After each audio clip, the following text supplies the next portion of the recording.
The first time I walked back into Millhaven, Ontario, the air smelled exactly the same. Burnt wood from someone's fireplace, lake water, and that particular cold that only small Canadian towns seem to manufacture in early November. I had spent 17 years trying to forget that smell. Standing on the main street with my coat pulled tight around me, I realized I hadn't forgotten a single detail. I just had the luxury of choosing, for the first time in my life, what to do with them. My name is Maya. I'm 34 years old, and I am a family physician with a practice in Vancouver. I have a home with a view of the mountains, a rescue dog named Biscuit who destroys every throw pillow I've ever owned, and a husband named Daniel who makes better pancakes than any restaurant I've ever been to. My life is full and warm and mine. But 17 years ago, I was 17 years old, standing in a gas station parking lot off Highway 33 with $40, a backpack, and a one-way bus ticket my aunt had pressed into my hand before she closed the door in my face. She had said, and I remember every word because I've turned them over in my mind 10,000 times since, "You made your choice. Now live with it." My choice, according to my mother and her sister, had been refusing to marry the son of their family friend, Mr. Okafor. He was 31 years old. I was 17. He had a good income, they said. He was from a good family, they said. It would have been a good life. I had stood in our kitchen in Millhaven and said no, quietly at first, then louder when my mother told me I was being selfish and dramatic, then finally in tears when my aunt arrived and the two of them sat across from me at that kitchen table like a tribunal. I said no, and that was my choice. By the following morning, I had been driven 40 minutes outside of town and left at a bus station with enough money to get to Toronto and not much else. My mother had handed me the $40 without looking at me. My aunt had told the driver my age was 18. They drove away in my aunt's blue Civic, and I stood there watching the taillights disappear, and I remember thinking, this cannot be real. This kind of thing does not happen to people like me in a town like this, in Canada. But it did. I won't dwell long on those first months because they were the hardest thing I have ever lived through, and I've made peace with not reliving them more than I have to. I'll say only this. Toronto is a city that can swallow a scared teenager whole if she doesn't find her footing fast. I found a shelter on Shooter Street that took me in. I found a woman there named Miss Place Bate, Carmichael, a counselor who looked at me the first night like she'd seen 1,000 versions of me walk through that door, sat down across from me, and said simply, "You have options, let's find them." She helped me get my Ontario student assistance. She helped me finish my last year of high school through a continuing education program. She sat next to me when I applied to university, and she cried harder than I did when I got into McMaster's Health Sciences program on a bursary. I put my head down and I worked. I studied harder than I thought a human being could study. I graduated. I applied to medical school. I got in. I did my residency in family medicine in Calgary. And when I was done, I moved to Vancouver because the mountains reminded me that beautiful things existed, and I wanted to be near them. I did not contact my mother or my aunt during any of this.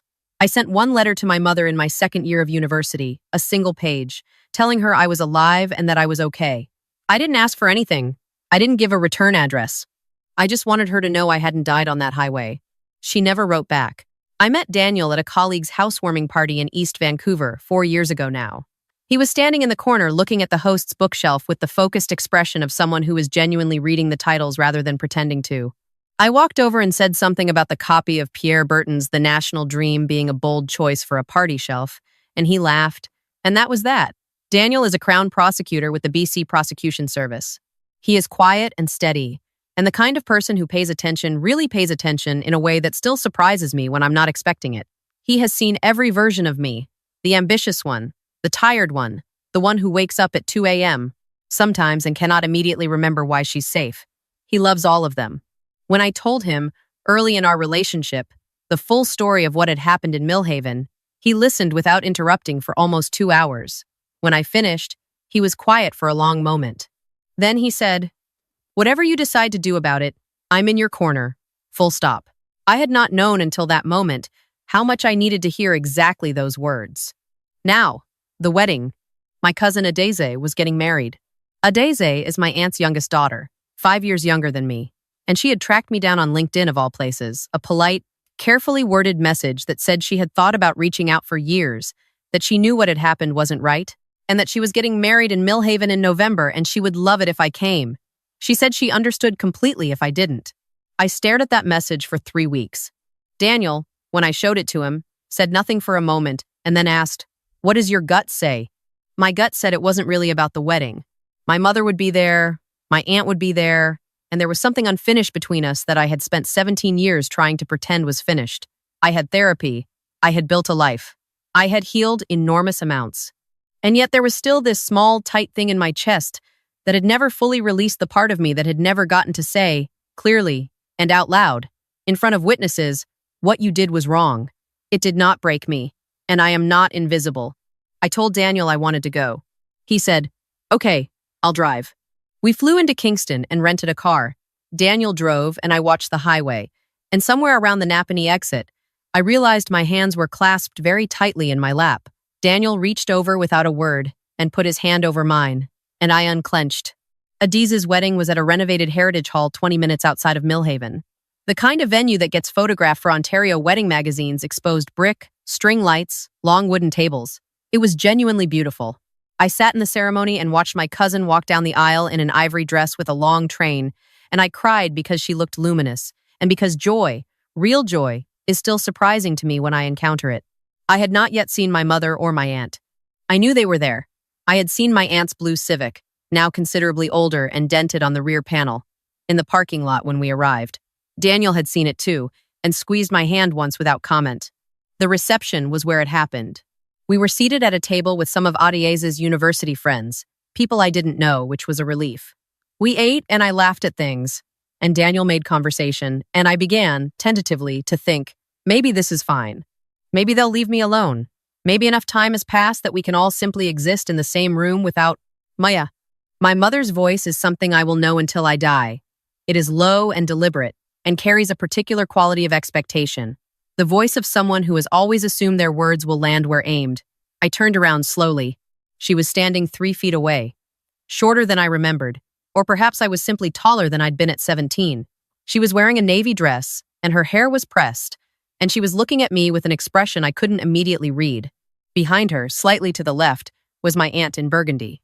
"You came," my mother said. "I came for Adiz," I said. My voice was steady. I had not expected it to be steady, and its steadiness gave me something to stand on. My mother nodded slowly, the way she used to when she was deciding whether or not something I'd said required correction. "It's good that you're here. We should talk. Properly." "I agree," I said. My aunt stepped forward slightly. She had always been the one who moved first in these situations, the one who escalated. "You look well," she said, in a tone that somehow made the observation feel like a preliminary. "I am well," I said. What happened next happened quickly. My aunt glanced at Daniel, who was sitting beside me, having already stood up halfway to greet them, and she said to me, not to him, as though he weren't present, "Is this someone you brought?" "This is my husband," I said. "Daniel." Something shifted in her expression. "My mother's too, though more subtly," Daniel said warmly and without a trace of anything except pleasantness. "Nice to meet you both. Maya has told me a lot about her family in Millhaven." What he said was technically true. My aunt recovered quickly. She gave Daniel a smile that didn't reach her eyes, and then turned back to me. "We should step outside, the 4 of us, to speak privately." And here is where I want to be precise about what happened, because the next several minutes have replayed in my mind many times, and I want to give them their full accuracy. We stepped out into a side corridor near the coat check, the 4 of us, and the string music from the reception hall was muffled behind the door. My mother spoke first. She said that she had thought about this for a long time. She said she knew things had ended badly when I was young. She said she hoped I understood that decisions were made based on what the family believed was best, and that she hoped I had moved past the difficulties and built something stable for myself. She did not apologize. She offered the shape of an apology, the architecture of one, without any of its weight. I let her finish. Then I said, "I want to be clear about what happened. When I was 17 years old, you and my aunt drove me 40 minutes from our home and left me at a bus station with $40 because I wouldn't agree to marry someone I had never chosen. I spent the first months of my adulthood in a shelter. I finished school without any support from this family. I built my career without any help from this family.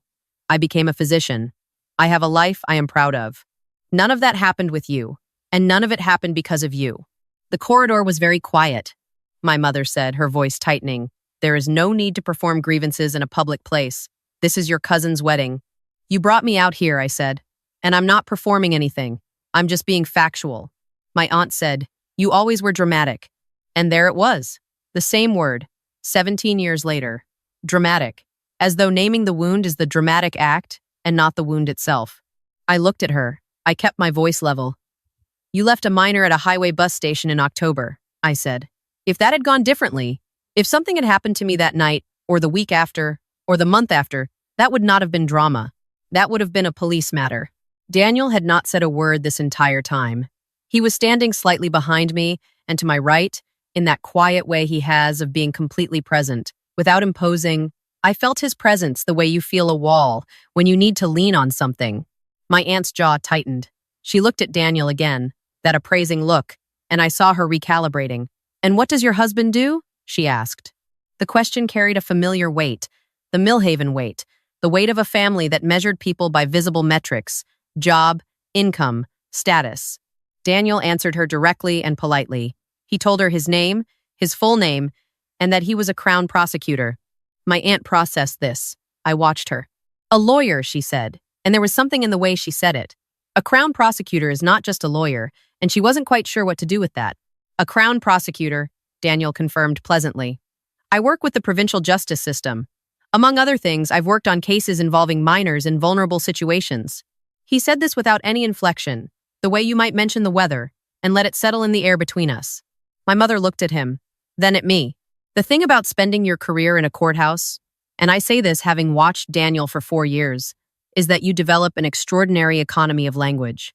You learn to say the precise thing and nothing more, and let the listener fill in the silence themselves. He had said nothing threatening. He had stated his occupation and a professional fact, and yet in that corridor, the temperature changed perceptibly. My aunt said, less certainly than before. We are simply a family trying to have a private conversation. Absolutely, Daniel said, and Maya is participating in that conversation. I'm just here. We stood there for another moment, and then my mother did something I had not anticipated. She looked at me, really looked at me, maybe for the first time all night, and I saw something move across her face that I couldn't name with any precision. Not quite remorse. Not quite recognition. Something in between, that had maybe been sitting untouched for 17 years and briefly surfaced. She said, I can see that you've done well. It was not an apology, but it was the closest she had come to acknowledging that the silence between us was shaped like the specific events that had caused it, not like an accident or a misunderstanding or a simple passage of time. I said, I have. My aunt had gone quiet in a way she hadn't been at the start of the conversation. I don't think she was entirely sure who Daniel was or what exactly he might or might not do professionally, and I think the uncertainty was doing more work than any speech I could have given. I turned and opened the corridor door and went back into the reception hall, and Daniel followed, and behind us the conversation simply ended because I had ended it. We found our table. Audier's friend Priya slid a glass of sparkling cider toward me without being asked and said conspiratorially, You okay? You were out there a while. I'm good, I said. And the thing was, I actually meant it. We stayed for the rest of the reception. I danced with Adeze, who held on to me for a moment longer than a regular dance hug at the end, and whispered in my ear, I'm glad you came. I really am. I watched my new cousin-in-law Marcus look at Adeze the way Daniel looks at me, and I thought, this is what a good thing looks like. This is what it looks like when it's right. My mother and aunt stayed on the other side of the hall for the remainder of the evening. My mother caught my eye once across the room, and we held each other's gaze for a moment before she looked away. I looked away too, and then I put it down. Not forgiveness exactly. Not yet. Maybe not ever fully, but something like release. The kind you have to choose on purpose. In the car on the way back to Kingston, Daniel was quiet for the first stretch of the 401. Then he said, You were incredible in there. You didn't say much, I said. I didn't need to. The Crown prosecutor thing, I said. That landed. He smiled, eyes on the highway. I genuinely was just answering her question. Daniel, I genuinely was, he said, and his tone was so perfectly innocent that I laughed, actually laughed, for a long time in the passenger seat while the Ontario dark rolled past outside, and Biscuit presumably destroyed something at our house in Vancouver, and my life continued to be, against all the odds the road had put in front of it, entirely and completely mine. I think about Miss Carmichael sometimes, the counselor from the Shooter Street shelter who helped me see that a $40 bus ticket doesn't have to be the end of a story. I called her, a few years ago, to tell her where I'd ended up. She said, I knew. Just like that, I knew. The way you say something you've been waiting to say for a long time. I think about the girl I was at 17, standing in that gas station parking lot in October, cold in a jacket that wasn't warm enough. turning a bus ticket over and over in her hands. I think about her and I want to tell her what I know now, that the people who push you out of their story don't get to write the ending of yours. That building your own life from nothing is terrifying, and it takes longer than it should. And some nights you will sit in a shelter cot and wonder what you did to deserve this. And the answer is nothing. You did nothing to deserve it. And that one day you will drive back into the town that let you go, and you will walk into a room, and the people who hurt you will see exactly who you have become. And you will not have to say a single word more than is necessary. Because the life you are standing in will say everything.